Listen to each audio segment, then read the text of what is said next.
week-end dernier, qui ne sera pas là sur la fin de saison. Qu'est-ce que ça enlève au groupe, tout ça? Non, mais ça enlève beaucoup, c'est clair, mais on est triste pour lui, j'ai déjà dit, on est triste, on est tous très affectés, mais ça fait partie d'une carrière, malheureusement. On est à son soutien. Voilà, ça c'est la première chose, c'est le plus important. Ensuite, en ce qui concerne l'équipe, ça va donner l'opportunité à des leaders qui sont déjà en place de prendre encore plus de place. Il faut combler ce leadership qui nous manque. Et, et voilà, et qu'est-ce que tu veux, on peut rien y faire. Maintenant, c'est fait. Et la meilleure chose à faire, c'est de lui faire plaisir sur les matchs qui arrivent, jusqu'à la fin de la saison. Pierre, comment on prépare une semaine avec autant de blessés sur le dernier match? Est-ce que ça joue sur le moral des mecs? Est-ce que tu as senti ça? Non, on a été très affectés par rapport à Charles en début de semaine, puisqu'on a su comme vous.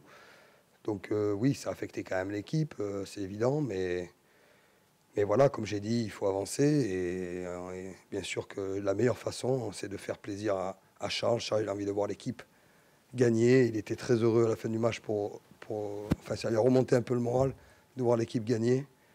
Et ça sera ça jusqu'à la fin. Vous changez de compétition ce week-end. Qu'est-ce que tu peux nous dire du profil de jeu des Harlequins? Quelle équipe c'est, les Harlequins? Les Harlequins, c'est une équipe qui était demi-finaliste l'an dernier, il me semble, quand même. Donc, ça fait partie des meilleurs d'Europe. Donc, on a joué, vous le savez, le Stormers, Glasgow.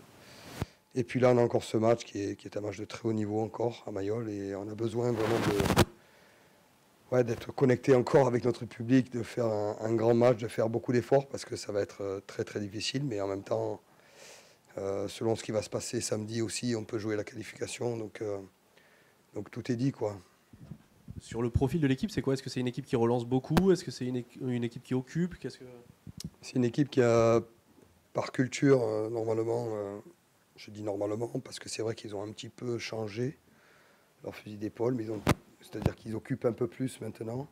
Mais quand même, ils ont une culture très offensive. Ça a toujours été comme ça chez les Harlequins. Et je crois qu'ils vont venir ici avec beaucoup d'intention, c'est évident.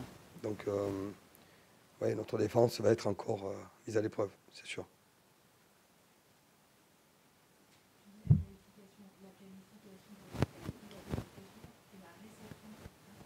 Les deux.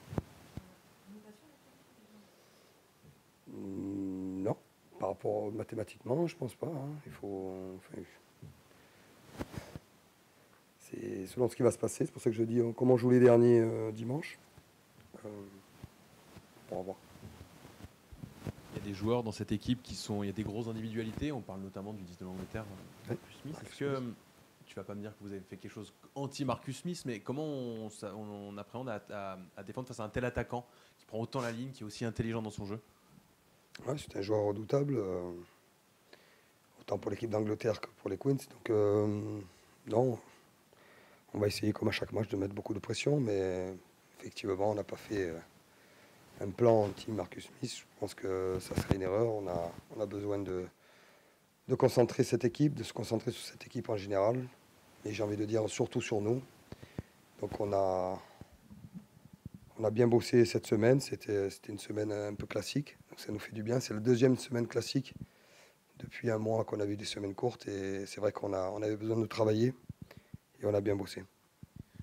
On aura David Ribans après en conférence de presse. Avec l'absence de Charles, tu avais nommé 2 co-capitaines en début de saison. Il passe capitaine à temps plein. Comment tu l'as senti cette semaine? Est-ce qu'il a eu besoin de prendre la parole devant les mecs? Enfin, comment tu l'as senti? C'est un nouveau rôle aussi? Comme toutes les semaines, c'est-à-dire même si Charles, quand il y avait Charles, il était aussi capitaine. Donc non, il est concentré pour le bien de l'équipe. David, c'est quelqu'un d'exigeant, donc il a besoin de sentir autour de lui des choses qui font du bien pour l'équipe. Donc si ce n'est pas le cas, il saura le dire. Voilà, donc il faut qu'il reste là-dedans, positif, et je suis largement confiant sur son leadership et son capitanat. Est-ce que tu peux nous parler de ses performances depuis un mois et demi, où on sent qu'après un début de saison plus discret, il revient vraiment dans une forme qui est très, très intéressante pour toi? Non, il fait des matchs de très haut niveau. Franchement, c'est vrai qu'il a beaucoup de temps de jeu, donc on essaye de lui, par exemple, et d'autres, certains qui jouent énormément comme ça, qui s'entraînent beaucoup aussi. Il faut les manager la semaine parce que David, il donne beaucoup. Ouais. Il donne beaucoup, et particulièrement depuis quelques mois et quelques semaines. Et donc, il faut faire attention. Mais là, on a Swan Rebage qui revient, ça va faire du bien. On a la suspension de Yannick Huyot aussi qui s'arrête. Voilà, donc il y aura des choix dans les semaines à venir. Tu parles de Swan. S'il est aligné ce week-end, il devrait faire sa 150e. C'est également le cas de Brian. Est-ce que tu peux nous parler un peu des deux joueurs que c'est, de comment tu as travaillé ta semaine autour de ces deux mecs? Bon, ben, c'est deux joueurs qui méritent amplement ce titre. 150e, c'est bien parce que j'ai l'impression que de plus en plus, il y a des 50e, 100e, 150e. Donc ça montre un petit peu que le groupe se stabilise aussi. Et voilà, c'est deux soldats qui méritent une attention particulière. On l'a fait. Et voilà, il faudra aussi leur faire honneur dimanche. Avec David, on aura aussi Baptiste Serin en conférence de presse après. Qu'est-ce que tu peux nous dire? On l'a décrit des millions de fois, le joueur qu'il est. Qu'est-ce que tu peux nous dire de Baptiste cette saison? Non, je le trouve très bien connecté avec les progrès de l'équipe. C'est-à-dire que autant l'équipe progresse, mais autant lui aussi. Alors vous allez me dire, mais non, mais il a toujours été flamboyant. Bien sûr, il a toujours été ce qu'il est avec le talent qu'il a. Mais c'est vrai que sur le leadership, sur la main sur l'équipe, sur les temps forts, les temps faibles, je le trouve en progrès aussi.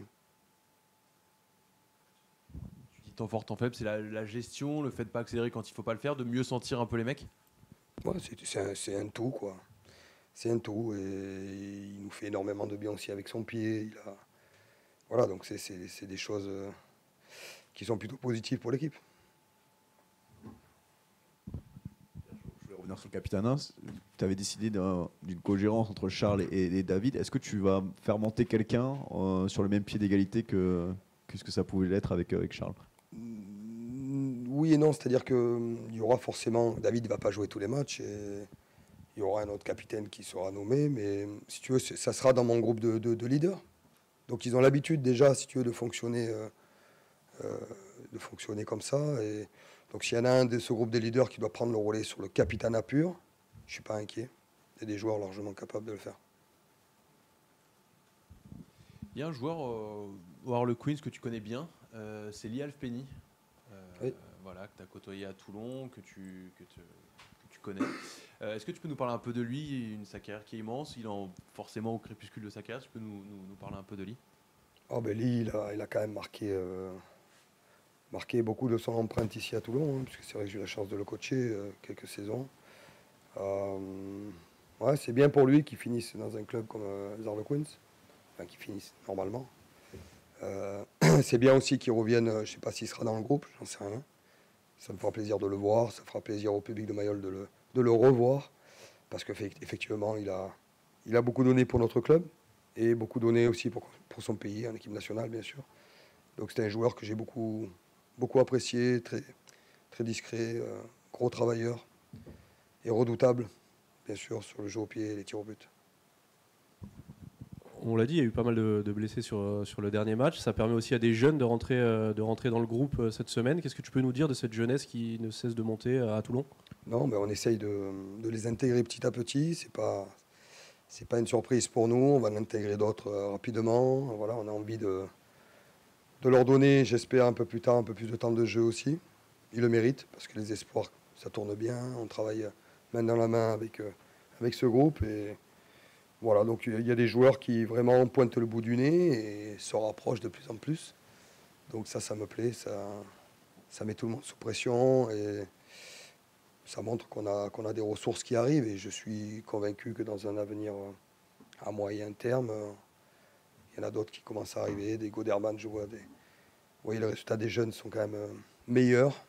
Et c'est le bon augure pour la suite. Donc on travaille. Le club fait un gros effort.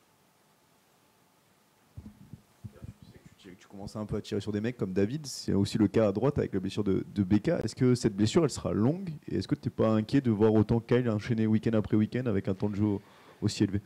C'est toujours difficile, mais Kyle, franchement, comme je vous ai dit, hein, il est quand même... il est plus surprenant, mais non, mais il est quand même... il fait attention à lui. C'est un vrai professionnel, donc ça lui permet de pouvoir enchaîner et enchaîner surtout les performances. Il y a Emeric Setiano qui est en train de franchir un cap, moi je trouve. Franchement, depuis que je suis à Toulon, je trouve c'est sa meilleure saison et il a fait de très très bonnes rentrées. Donc il va aussi bousculer la hiérarchie des piliers droits. Et puis Beka, on va le laisser revenir tranquillement, mais je pense que ça ne va pas être dans très longtemps. C'est quoi cette évolution? Elle est naturelle? C'est le temps qu'il fallait pour qu'il revienne à ce niveau-là? Moi, je trouve que dans les efforts et dans le travail, il travaille mieux. Il travaille mieux. C'est pas qu'il ne travaillait pas avant, mais je le trouve bien plus efficace dans les efforts répétés, notamment qu'il a à faire, bien plus précis, beaucoup moins imprécis. Donc, vraiment, je vois, même dans sa mêlée, dans son jeu, en attaque, en défense. Pour moi, il a monté d'un cran à tous les niveaux.